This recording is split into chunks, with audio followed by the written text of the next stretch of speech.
Oke, selamat siang. Perkenalkan, kami tim Business Insight dan kesempatan kali ini kami berhasil bertemu dan mewawancarai salah satu pemilik usaha, pemilik UMKM di Jogja. Nah, apa Business Insight yang kami dapat? Mari kita ulas.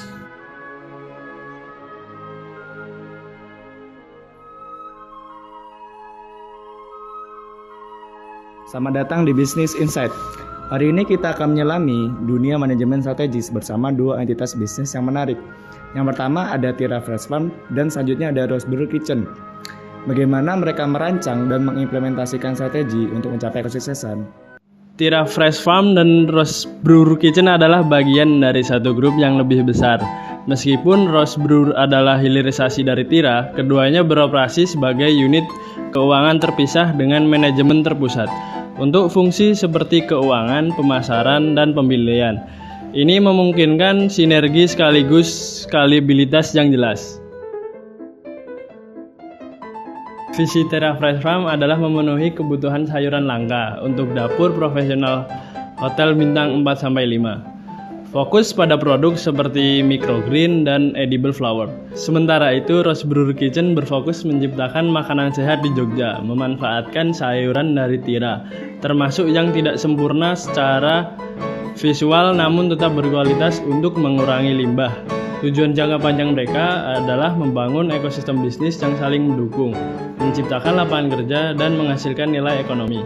Dalam perencanaan strategis, mereka menggunakan analisis dasar seperti BMC atau Business Model Canvas dan SWOT.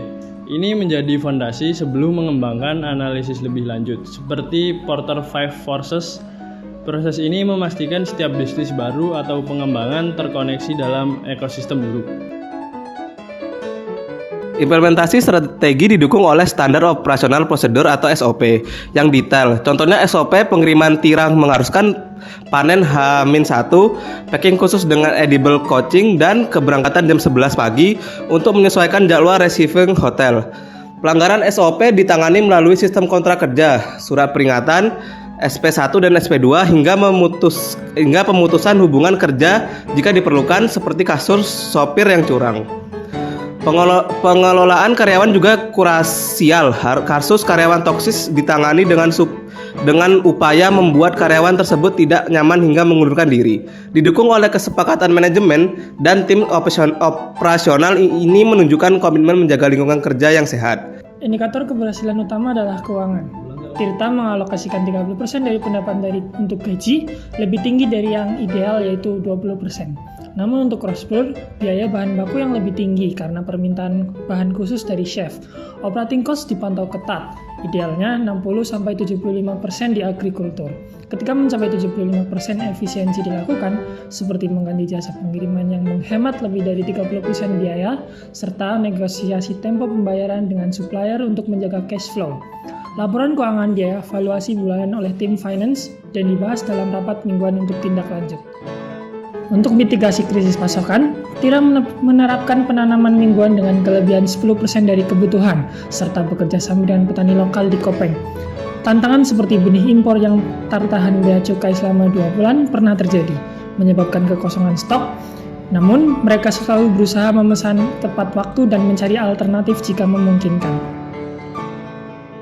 Feedback dari pelanggan dilakukan melalui Google Form yang disebar oleh penanggung jawab restoran. Nah, dengan salah satu concern utama adalah jadwal pengiriman yang tepat waktu. Lalu untuk feedback karyawan, mereka tidak menggunakan metode form seperti Google Form, melainkan melalui laporan langsung dari tim operasional dan juga manajemen mengenai masalah atau atasan yang problematik yang kemudian didalami dan ditindaklanjuti dalam rapat mingguan. Nah, itulah Business Insight yang kami dapat dari hasil wawancara dan analisis. Nah, menurut pemirsa gimana nih? Apa kesimpulan dari Business Insight yang kami dapat? Drop di kolom komentar ya.